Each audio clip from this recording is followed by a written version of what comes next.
Welcome back to IJDM, yet another Amiga video. And as I adjust my LED light here to get optimal lighting, this is a later at night video. As I said, sometimes my videos are at night just simply because during the day my doorbell's ringing, I have solicitors, and it just gets kind of crazy. So where are we at right now? Well, I've been looking at this and it's almost like it's re-yellowed a little bit, so I got some retro brighting to go a little bit further on this, which I'm scared of because I have had to recreate this logo. It's simply a byproduct from retro brighting that sometimes it takes off, and someone said I should have peeled the logo off, but I didn't really want to damage it, so I just recreated it best I could, and I think it came out okay. And the other color label, if you watch the other videos, I did take that off. I intend to leave that off. If somebody wants it, when I eventually decide, then I'm probably going to sell this off to somebody that really wants to use it. I mean, my plan was always to restore it, get it to a point where it's working, just do a quick demo, and then I just don't have the space in my house for this.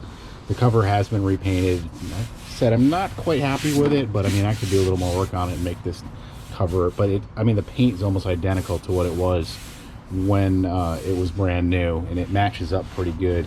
And I know the lighting right now is terrible, and as I said, I did recondition all the connectors and clean those up best I could.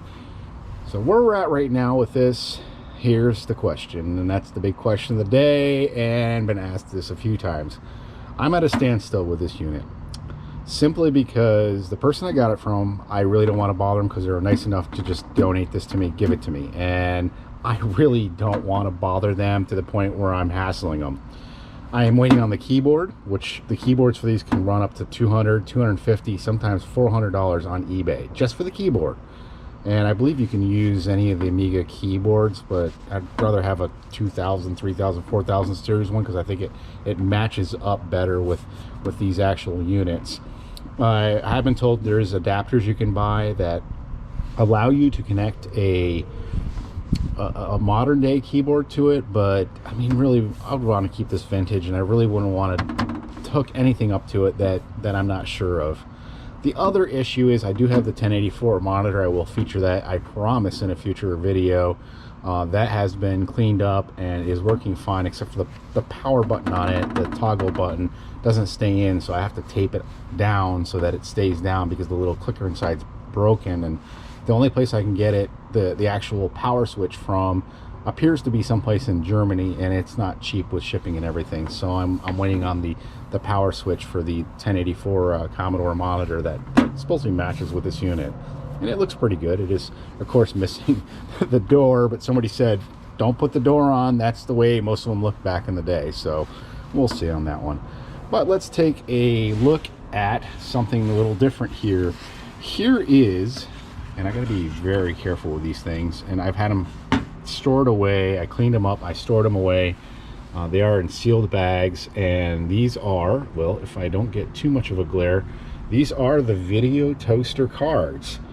And the interesting part about this, because this was used in an actual video production TV studio, is that it came with all the cards. If you were to ask me right now which each of these does, I'm sure they all do different things. From what I understand, one is for doing certain type of editing, one's pass through, and one's for, like, I guess, advanced graphics or character generation. I'm not really sure. All the circuits on this look clean, and I mean, there is no corrosion whatsoever. I've looked them over as carefully as I can. I'm no expert at looking at actual chipsets and boards, so, and all the capacitors seem to be just doing just fine. And excuse the shadows and what's going on with that. It is a late night video, and like I said, it's one of those things I have to do sometimes.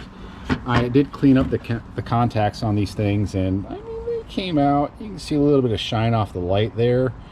Some of them came out better than others. I think it's just, I don't know, maybe where they were made, but I mean, these came out, they look almost brand new to me. I mean, I don't know what they look like brand new, because not like I went around staring at the back of Amigas back in the day. I mean, I do come from that era, so. But these are all three of the cards. Again, they're stored away and being kept in a safe place right now. And of course somebody's going to ask the question, well, why aren't they in here? Well, until I can get this fully operational, I know it's working, I don't want anything to interfere with the boot up process. So if there's something bad, I can put one of these cards in at a time once this is running and test those out and just kind of do a mild troubleshoot through if there is any issues with each card as I put them in. And as of right now, the hard drive does need to be replaced on this, which means that I have to restore the software.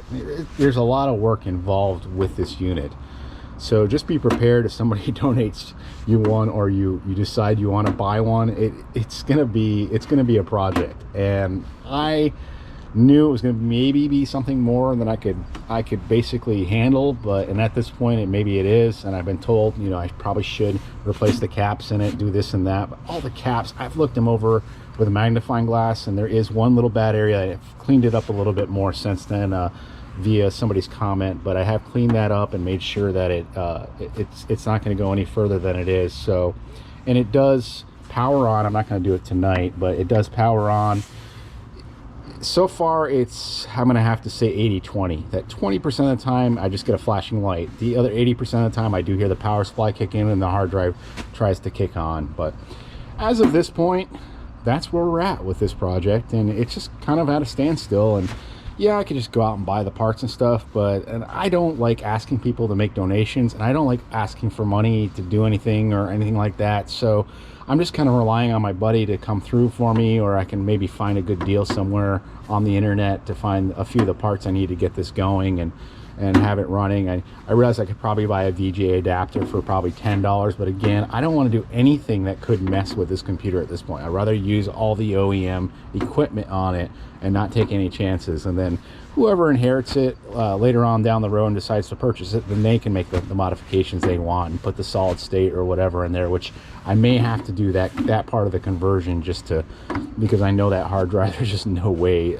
Those heads have got to be torn off and stuck to the platter, so I'm not even going to attempt to even try to get that thing running again. I mean, I may leave it in just for trying to get a cold boot. And then the other question, of course, is with this disk drive. I'm not even sure that this works, and I don't even think this is the right disk drive because it's like a little short here. I'm not sure what's going on. Maybe somebody could explain that.